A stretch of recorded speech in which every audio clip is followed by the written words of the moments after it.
So tonight I am beginning my writing process. I'm beginning to write a new peer-reviewed journal article that I hope to submit in June. And so I thought I'd bring you along with me and show you how I develop my writing plan in hopes that it can help you as you develop your own. Stay tuned. Greetings all, Dr. X here. Good to see ya. All right, today is a casual day. That's why you see me in my It's in the Syllabus t-shirt. And I have my little jacket on because it's a little cold in Albuquerque tonight. I thought as I began my writing process tonight, I'd just go ahead and take a couple of minutes and share with you what my process is for developing a writing plan. And I'm doing this in hopes that it can help you develop your own writing plan when it comes to peer-reviewed journal articles, okay? So let me tell you the first thing I do to start off everything. I make sure that I'm writing at a time that works for me, like that works for me to write. Now, I got my dissertation done. I did most of my peer-reviewed journal articles when I was going through tenure and promotion. Most of that writing happened in the midnight hour, like I'm doing right now, right? So right now it's probably after 10 or 11 o'clock here in Albuquerque. Most of my writing during those years took place between 10 p.m. and 3 a.m. Now, I'm not saying that your writing time should be during that time period.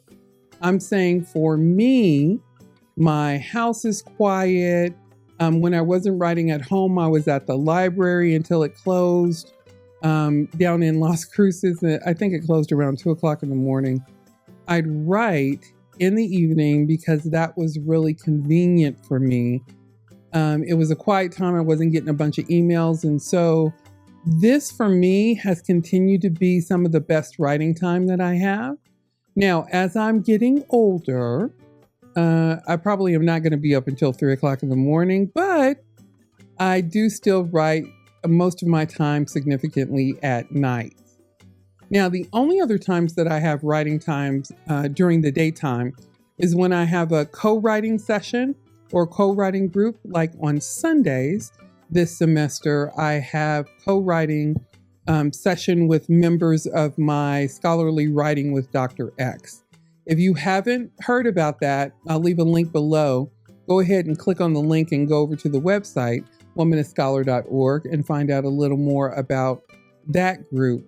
But we have a scholarly writing session on Sundays, Sunday afternoon. And then we have I have a co-writing session with a colleague of mine that we do on Wednesdays.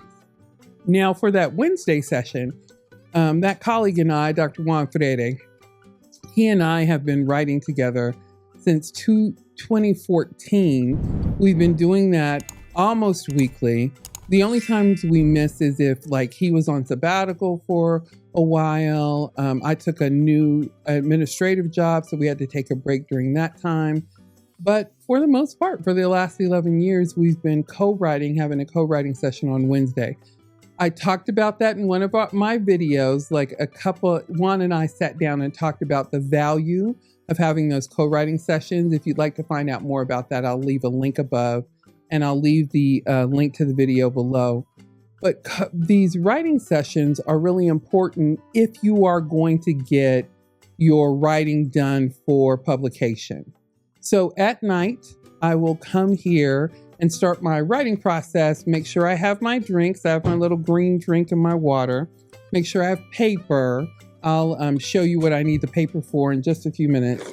And then all of my colorful pens are in here so that I can get started on the writing. Yes, I still use paper mostly when I'm mapping things out, but all of my writing usually happens, a significant amount will happen on my computer. All right, so here's what I'll start off with. 1, find the best time for you to write. 2, be comfortable when you write. That's why I'm in my comfortable sweat clothes here, because I want to be comfortable for the next 5 hours as I'm writing or planning. And 3, have some way to create the first design steps for your writing. So now let me go ahead and cover how I get started with my paper and pen. Okay, so I always try and start off with the topic and the parts. And by parts, I mean, what are those different things that I'll have to do in order to produce the result? The timeline is the final part that I will add. This is what it looks like when I have it all filled in. So the topic for this article is resilience, faculty, later career transitions. For parts, I mean prep time, writing time, editing, and submission. And then finally, I add the timeline, April 11th through June 30th, but later I change it back to June 6th. Then it will go from this to something that looks like this. Yeah, it's a little messy, but it is clear to me. How about you? Okay, yeah, it's messy. My handwritten notes and my drawing, it helps me think, it helps me process. Now remember, this is what I do. You don't have to do it the same way. Just make sure that you're setting up some kind of way to write out what you need to produce and create a timeline by which you need to produce it. But don't worry, I got you. You don't have to try and pause the video so you can see what I have written. Instead, I've cleaned it up on a typewritten document on my notes page. So let me take you over now so you can actually see the timeline, etc.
Okay, so that shows you the process, the timeline that I came up with. But on this video, I also wanted to test out AI. I want to test out Gemini. Now, I use Gemini because it's part of the Google suite. And a lot of the peer-reviewed journal articles I pull down for my background literature, a lot of the work that I do is still in Google Scholar. And so Gemini is really good for those of us that are writing in the field, writing in peer-reviewed journal articles, scholarly articles, dissertations, because the way in which Gemini interacts with you is more of a conversational approach, right? And it can, scan Google and pull information from there really, really quickly.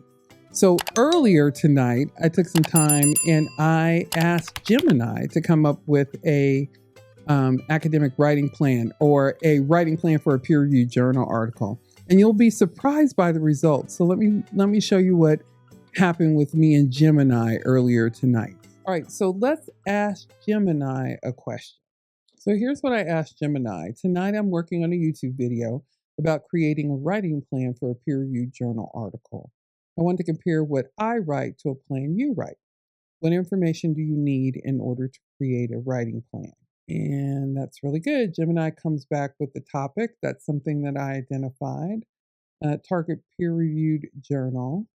I haven't picked the peer-reviewed journal yet. I'll let them know that. The intended audience.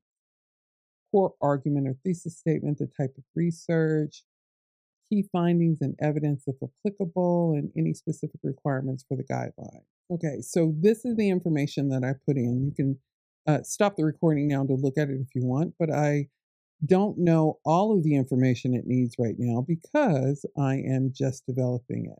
All right, so here's what the writing plan that AI came up with. Let's take a look at it because I can export this. And then I'm going to take a look at it. Okay, great. Select the target journal by July 15th. Didn't I say by June? Yeah, June 6th, 2025. All right, so I said I wanted to do this by June 5th, 2025. The deadlines it gave me, look, it's for 2024. It's saying I should have started writing this back in July of last year. This is weird. So the deadlines are weird. Let's look at the steps. Let's ignore the deadlines and look at the steps. Select the target journal, conduct literature review, data collection, autoethnographic, data analysis and interpretation. So it did go into more depth about the steps that I needed to follow. That's good. Draft results, findings, complete the first draft of full manuscript. It should have already been done according to this timeline. Internal review and feedback, revise the manuscript, final editing and proofreading, submit the manuscript, address reviewer, final detailed action steps, select your target journal. Oh, and then it gave me great detail about how to do that. So let me just say this part about it. The dates are really weird because if I'm submitting it today is Monday, April 7th, and I'm saying I want to have it submitted by June 6th, it backdated it by a year. So even though the deadlines that AI gave me really don't make sense for what I'm trying to do, because it's backdating it all the way back to July of last year, but it has at least given me some tasks that I need to conduct. So I would need to go in and edit this. I like the way that it's giving detailed description here. Not exactly the same as mine, but pretty close. They have some pretty good, a little more detail than I went on mine. And I didn't include this last part where it's what to do after submission. So that's really, I think that that's really good. So overall, I would say not bad, except for it got the deadlines wrong. All right, so it messed up on the timeline. Let's see if it'll fix it. As you can see, the thing is that timeline. Okay, let's see if it'll fix it. So 1 week, 2 week, 3 week. Okay, so that's much better, right? So it looks like Gemini went through, made the corrections. Let me export it again. The only thing I also realized I didn't tell it is the days that I'd be writing on, because then it would be able to tell to add it to those dates, but I can always go in and change it myself, right? So, okay, looks pretty good. Okay, see, Gemini did pretty good, right? It gave a really good outline for content that needs to be in there. It messed up on the dates, but then when I asked it to correct itself, it did. When it comes to working with AI, you just need to make sure you have the right prompts and that you're giving it enough information for it to be able to come back with something meaningful for you. But overall, I think that it was pretty good. What do you think? And that is it for today's video. So listen, if you have questions about anything I've covered, go ahead and leave those in the comments below. I'll respond as quickly as possible. So now I'm going to finish up this video and get to work on my writing for tonight. Thanks so much for watching, and good luck with the development of your own writing plan. Have a terrific night. Hey, thanks so much for watching today's video. I appreciate you engaging with the content here on The Womanist Scholar. Now, if you haven't already done so, please feel free to click the like button and also think about subscribing. That way you'll be notified whenever another video like this one comes out. Thanks so much for watching and have a terrific day.